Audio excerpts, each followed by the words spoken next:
This is From Courtroom to Carline, the podcast where we discuss life as a lawyer and a parent.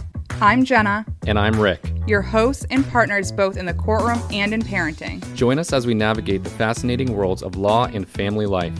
Now, this is not legal advice, but in every episode, From Courtroom to Carline is a delightful blend of legal insight and parenting hilarity. Get ready for a roller coaster ride where law meets love and where the gavel meets the car line.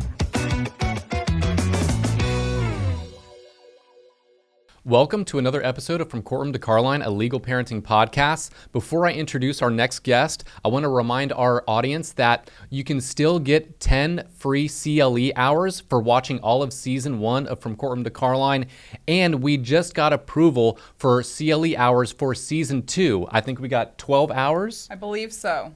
12 hours of free CLEs. So if you want the CLE hours, just email support@accidentarrest.com and we'll give you the code. This obviously is for lawyers that are needing those continuing legal education. So if you need hours, lawyers, email us at support@accidentarrest.com. So now we'll get into it. Here's our guest, Chris Waggener with the Waggener Law Firm. He is a personal injury attorney in Pinellas County. Welcome to the show, Chris. Thanks for having me, guys. It's nice to be here. Yes, we're so grateful that you're here. Why don't you tell our guests what you do and kind of how you got to where you are?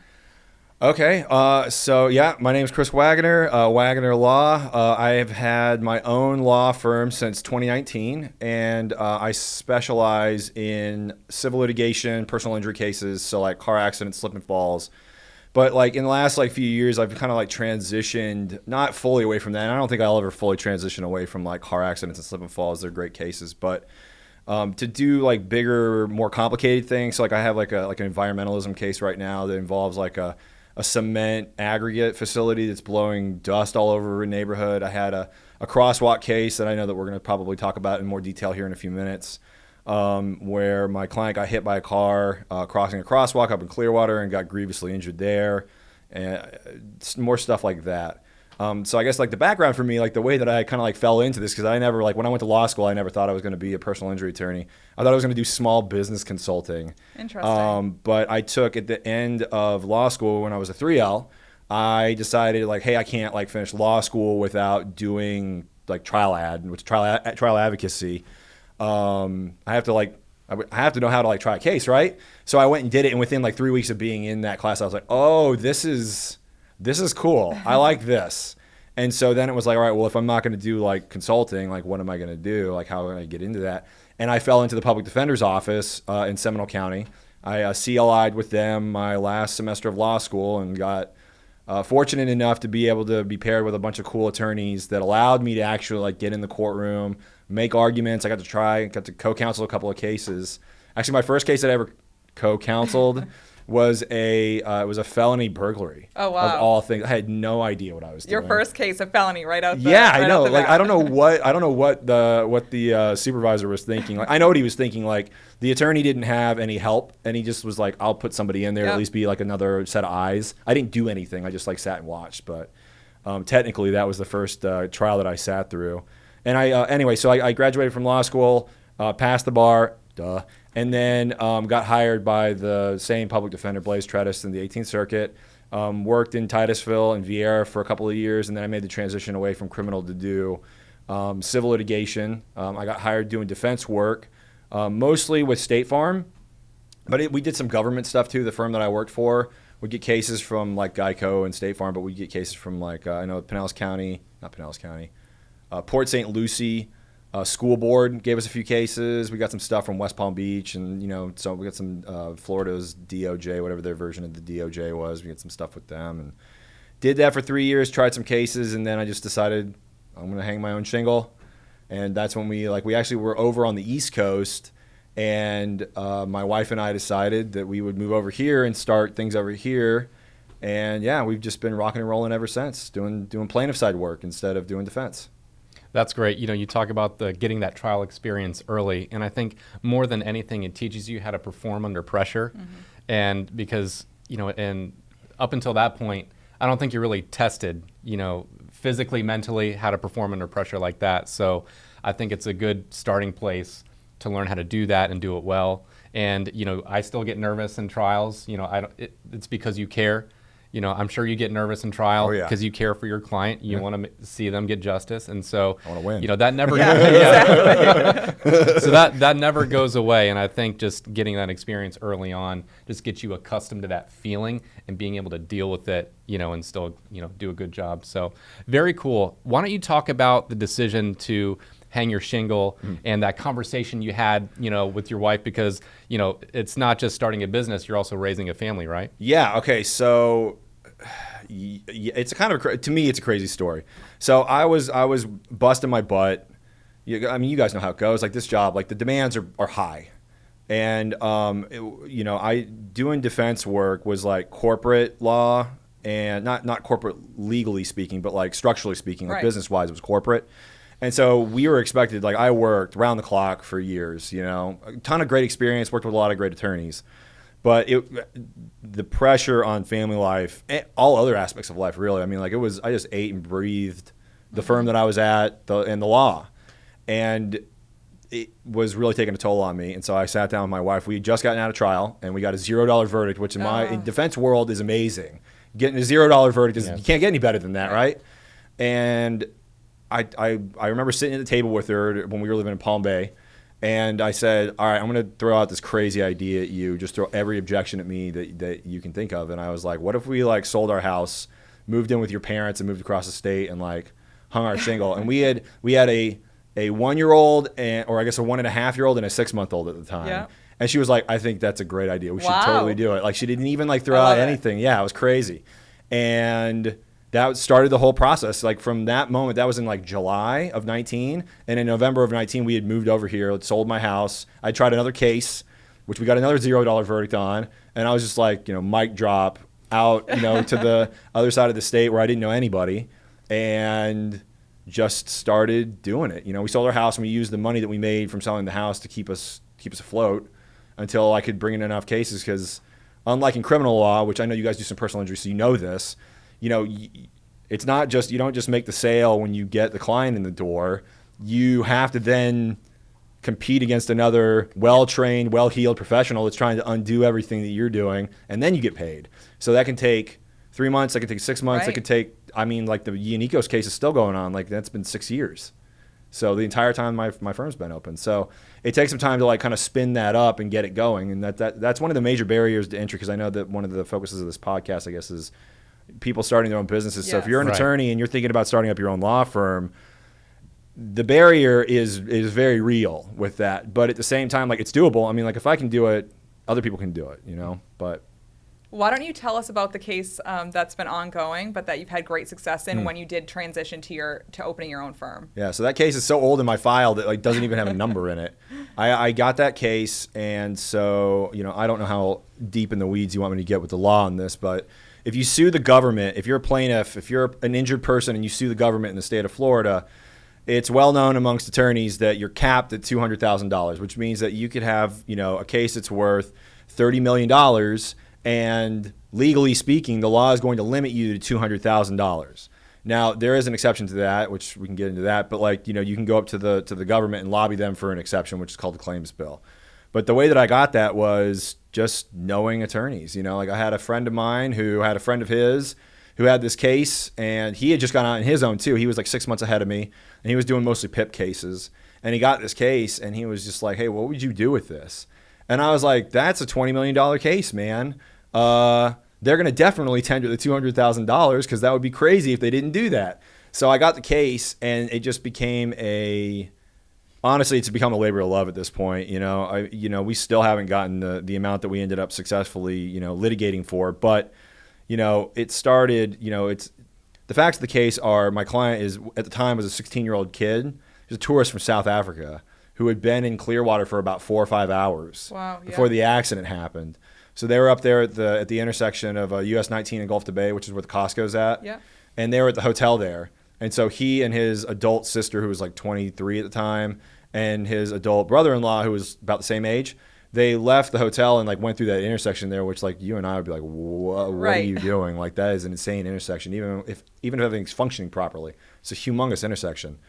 but they were like sightseeing. They went to like Dollar General. They went and got a Slurpee. They'd seen American TV and like seen the Slurpee and wanted to get one of those. But when they came back, the south side crosswalks weren't functioning to allow them to go to the north side. And so it took them about 30 minutes to like realize these aren't going to change for us. And they timed the lights, waited for them to be all red. And then when they tried to cross the street and he didn't get across. He got hit by a car doing like 40 miles an hour. Launched him under US 19. They thought he was dead. They rushed him to the hospital. He was in a coma, an induced coma for about 11 days or so. Wow.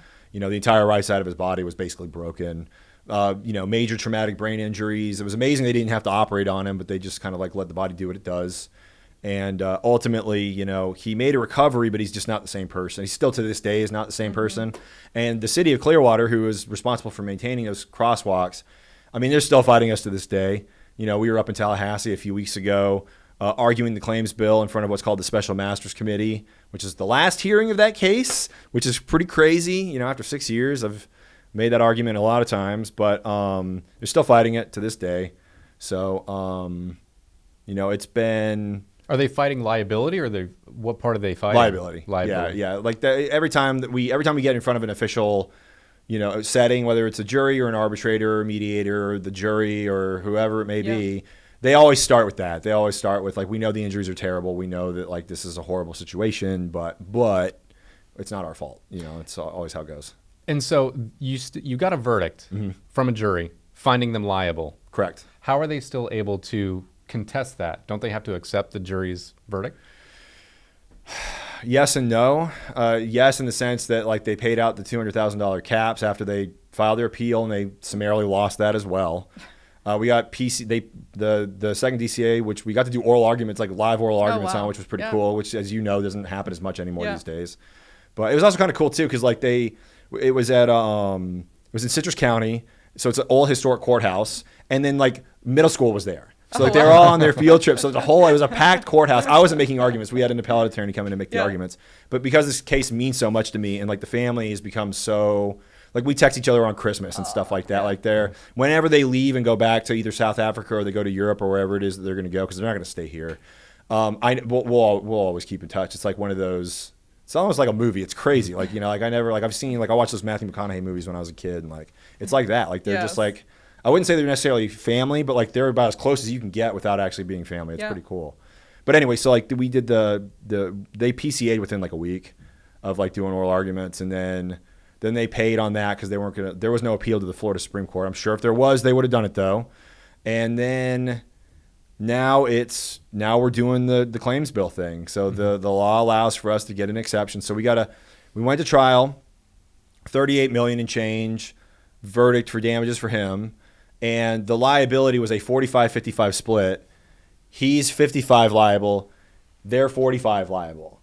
So, it basically breaks down to a 50-50, which is like roughly like a $15.5 million cut. And with the new law in place, where it's now mixed comparative, obviously, if that had been in today's day, we'd be in trouble. Which they argued in front of the special masters, by the way. They actually, because like when you get up into Tallahassee, and we're getting into talking shop now, but when you get up to Tallahassee, like it's de novo review. So it's like all over again. We had to do a week-long trial in like a half a day, which we did. Wow. We did it. We presented 5 witnesses, one of whom appeared remotely from Japan because he had a brother who was ailing over there. And just real quick, when you for our audience, de novo review means that you basically have to present the entire case all over again to a new group of people to prove liability, damages. So that's interesting. That's yeah. It was fun. I was having a conversation with my wife before I went up there, because like it's unnatural, like being this like having done so many of these cases over the years. It's the first time after an appeal, like we're doing it again, like the whole thing again, like we have to do it all over again. We did it. We did it, and we did well. I think we won the room, frankly, when we walked out, because it was kind of like hit or miss there at first. But anyway, yeah, like it's been an amazing case. It's been like a career amazing case. Like not just because the number is enormous, which it is. We haven't gotten paid on it yet, but like it just like all the things like as an attorney that like I find fulfilling and the reason why I do what I do is because of stuff like this. It's like, it's a kid, you know, and they didn't know what to do. Like, they were in a foreign country, you know, and like, I actually lived in China for a year back in like 2009. I taught English. So I know what it's like to be a foreigner in a distant land. Fortunately, nothing like this ever happened to me when I was over there, but I can like sympathize with how it must feel to like, and then also like being a dad. Like, I can't even imagine like having one of my kids like have something like that happen to them, and like just like watching them be resilient in the face of all of this has just been, it's incredible. I think too, you know, even though your client deserves more justice, I think a lot of times clients just want to see the attorney fighting for them.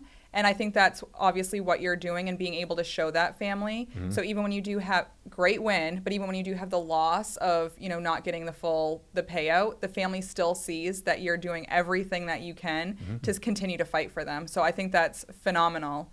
Has that helped you grow your practice, having that case, and how so? It has helped in a lot of different ways. I mean, obviously, it's cool to have the number for marketing purposes. You know, you just got, it's obvious, it's on my website. You can see it. It's there. You know, and I have like the proof on my Instagram too of like the verdict form. Like, I'm not just making the number up; it's real.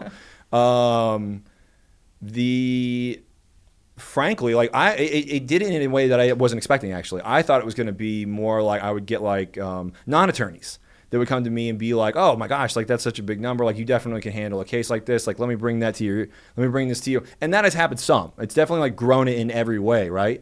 But also, like, I've had a lot of attorneys that are like, you know, they're like you guys. They're really like getting into personal injury, or they've been in personal injury a little while, and they have trial chops. They've done trial before, yes, but they've not seen it all the way from beginning to end. And like, hey, I'm your guy because I've done it before and I know how to get big numbers. And also, like, it is, I'll say the quiet part out loud, at least for me. Not everybody's like this. Saying the big number is scary.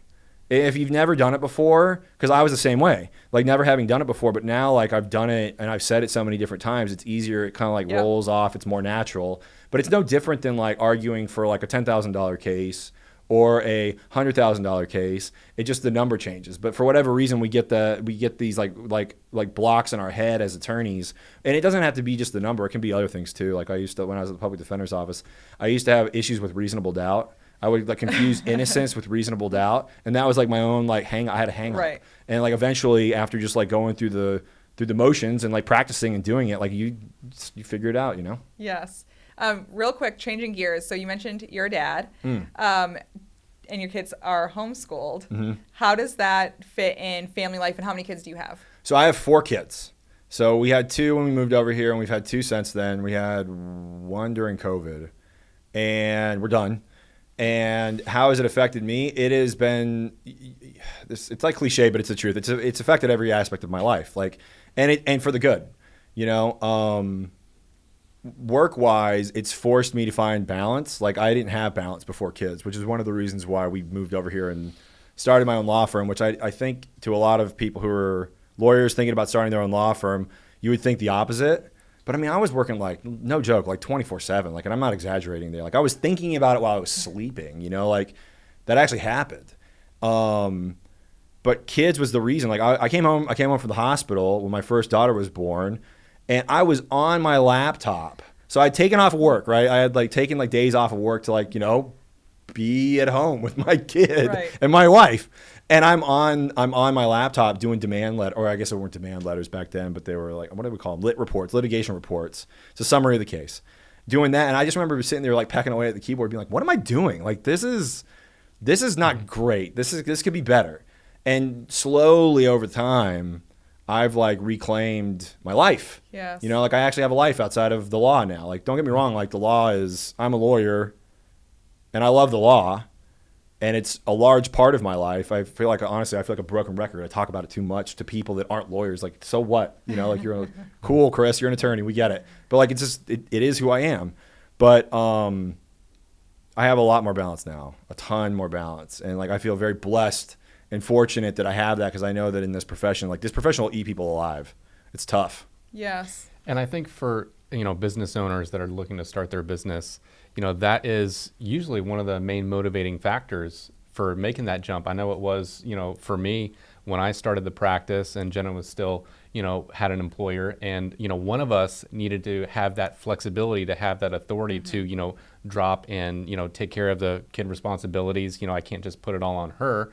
So, I remember when I was at Morgan & Morgan and I had been there 9 months, we found out we were pregnant with our second, and I sort of saw the writing on the wall, like, okay, I see myself having to travel, having to be away from the kids, especially at a time when, they're super young, and everyone always tells us, hey, they're going to grow up quick, like they grow up fast, and you have to cherish these moments. And I knew I did not want to be on the road working late hours while my kids are in the, infant stages of their lives, missing out on that. And so that's really why I started the law practice. And I feel like for a lot of business owners, that's a primary motivating factor, and it's worth it. And yes, there are some growing pains, but like you said, you've sort of reclaimed your life back, and wouldn't have it any other way. What made you guys choose to homeschool? So before you answer the question, I will say a lot of guests that we've had on. So I have been entertaining the idea for a few years now. All right. But I love what I do, and it's hard to break away from that. But a lot of our guests that we have had on, are finding that they're homeschooling, which I think is obviously great. But what made you guys decide to go that route? And has it worked for your family? COVID was the big one for us, without getting into all the politics of it,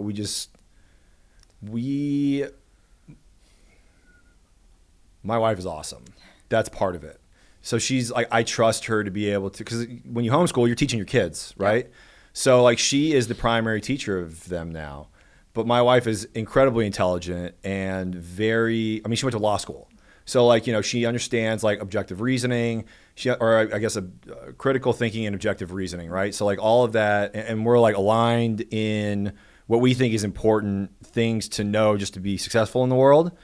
And then on top of that, she's just really great with kids.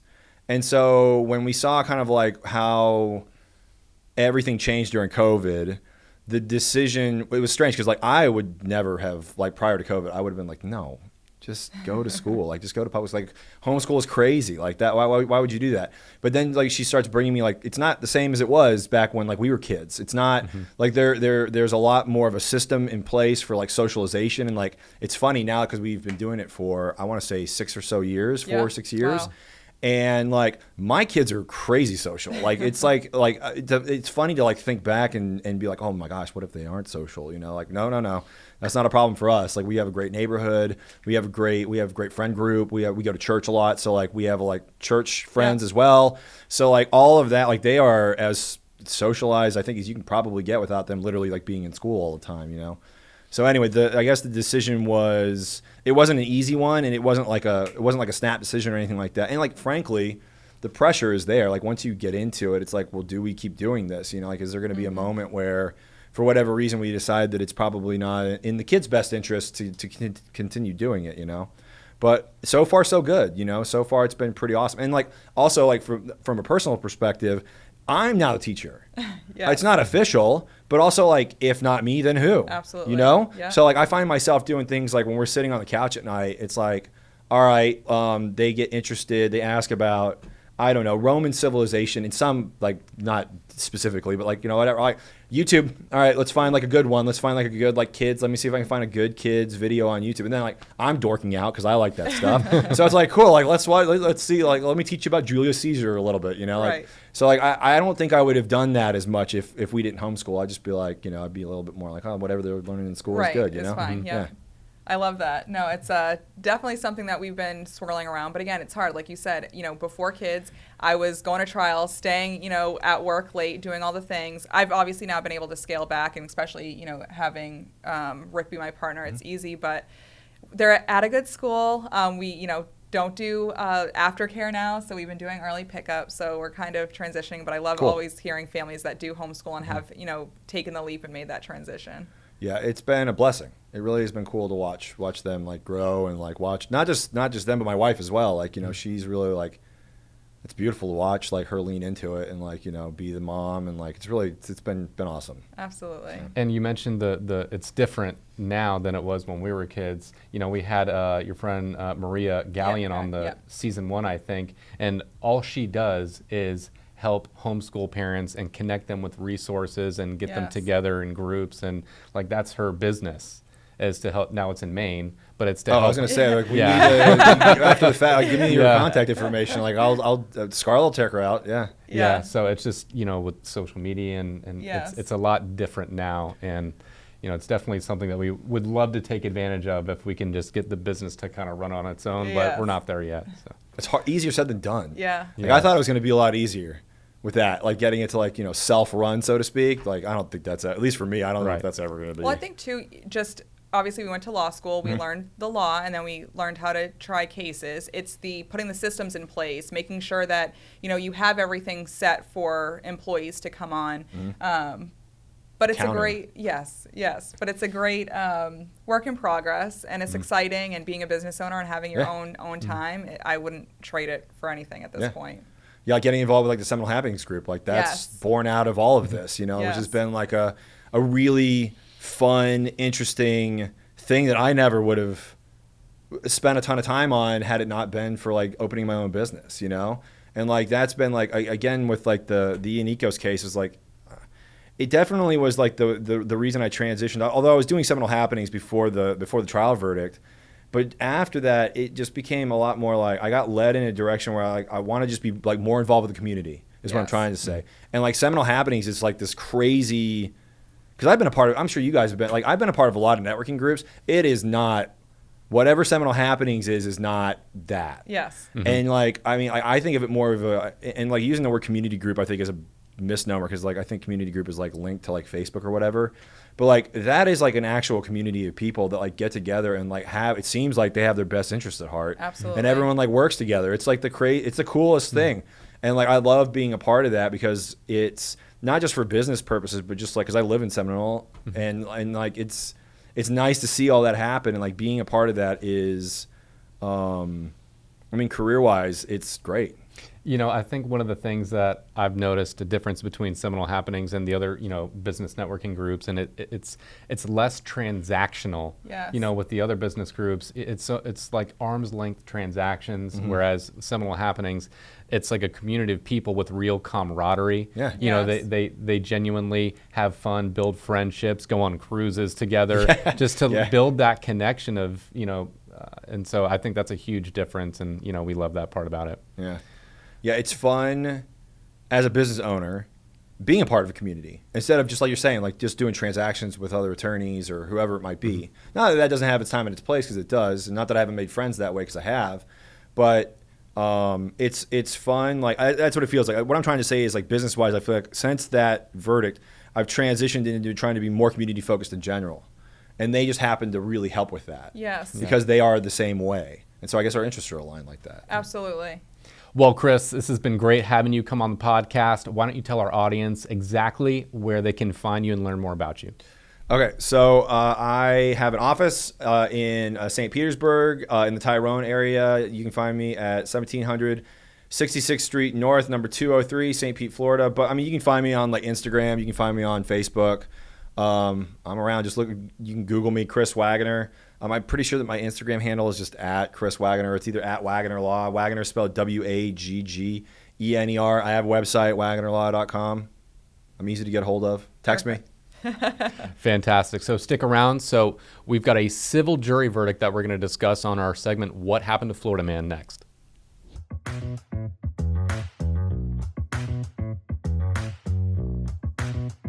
So for this segment on What Happened to Florida Man, we've got a Florida civil jury verdict in Gadsden County fairly recently this past year. It was involving notable attorney Ben Crump. He's gotten a lot of big verdicts for his clients. So in this particular case, it was a negligent security case where the business was an internet cafe where people gambled, and that's been a hot topic here in Florida. You're not supposed to have, gambling machines in these internet cafes, and they open themselves up to lots of crime, lots of robberies. And in this particular case, There was a lone security guard guarding the cafe. He was tragically murdered. The murderer was convicted and sentenced to prison. And the jury came back with a verdict of $779 million for the security guard's wife. And I digged a little bit deeper into the case and found out that it doesn't even look like the defendant, which was the business and the man running the cafe, had a lawyer. I couldn't even tell whether or not he even showed up for the trial. Now, he was served with the complaint, and the return of service said that he did acknowledge being the person that they were trying to serve the complaint with. And I think now he's trying to fight that service of process. But the trial was all of half a day with 3 witnesses, the man's wife and then 2 other witnesses. And the jury deliberated for a little over an hour. And so not bad for a day's work. No. $779 million in a trial that lasted less than a day. That's crazy. So my first thought was he must not have had insurance on the company.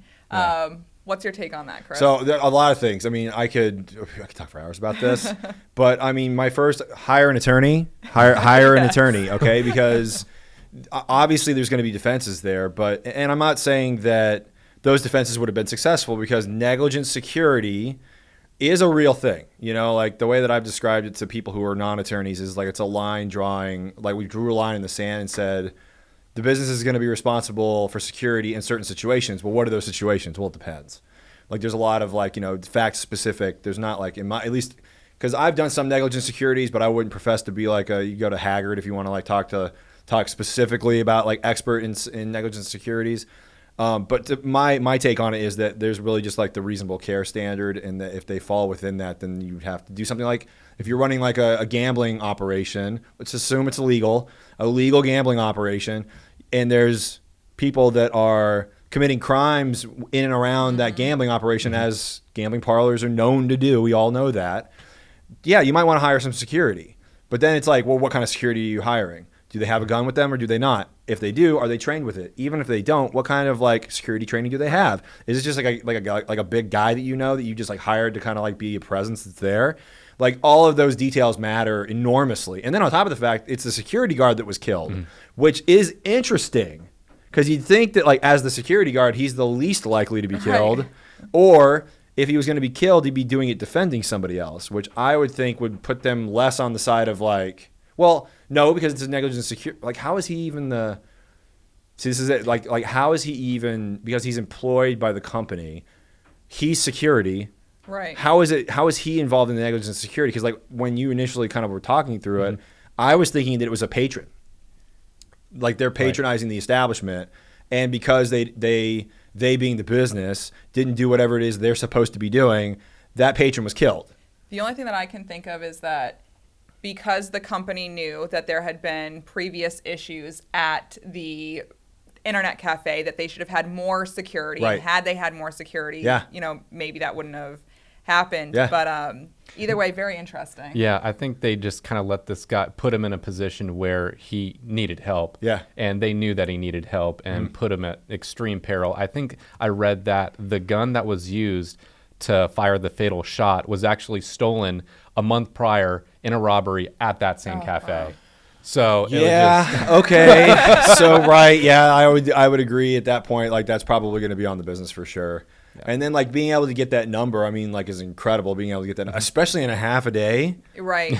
But now, you know, kudos to you, is Crump. the wife going to be able to, you know, get paid? Well, that's is the next problem. question. I mean, I know that. That's Yeah. You know. Yeah. So like, you know, and like, but like also like, I'm kind of making light of the situation, and like kudos to Crump, but like really like, not a lot of attorneys would do what he did, which is like, I'm probably not going to make a whole lot of money on this case, but like it's the right thing to do. Absolutely. Justice for this guy's Yep. family, you know, because like Yep. whatever there is, let's at least get it. Yeah. And if the actual owner of the business isn't even like responding to anything, Right. the only way that you can settle that case, if you can even settle a case like that, is to get a verdict at trial, because then you can get everything. You can, you know, lean on the property, because assuming he owns that property, which that's a big assumption. Right. You know, or like whatever value that the business itself has, you can pull that out and you can ruin him. Which, I mean, frankly, if If it's as bad as it kind of sounds right now, fine. That's fine with me. Like, I'm not saying I don't like go into every case like being like, I'm going to absolutely annihilate the defendant. Because sometimes it's just like a car accident. And like, we all have been in car accidents. Like, oops, it's like, I didn't mean to hurt you, but like now we're in this situation. Okay, I don't want to like ruin that person. I mean, if my client requires it, I guess we'll do it. But like, generally speaking, but if it's like a DUI manslaughter, all right. Right. Well, we different can ruin you. That's fine with me. It's the same with like the city of Clearwater. Like, I'll go all the way. Like, let's. Yes. Someone's got to learn a lesson here. You know. Yeah, and I think they're using this case now to sort of lobby the legislature to crack down on these internet cafes and the game. So I think that's part of it too. So thank you again for coming on the podcast, Chris. Thanks for having me. This is awesome. Yeah, it's been great. So that's been another episode of From Courtroom to Carline, a legal parenting podcast. Stay tuned for our next episode.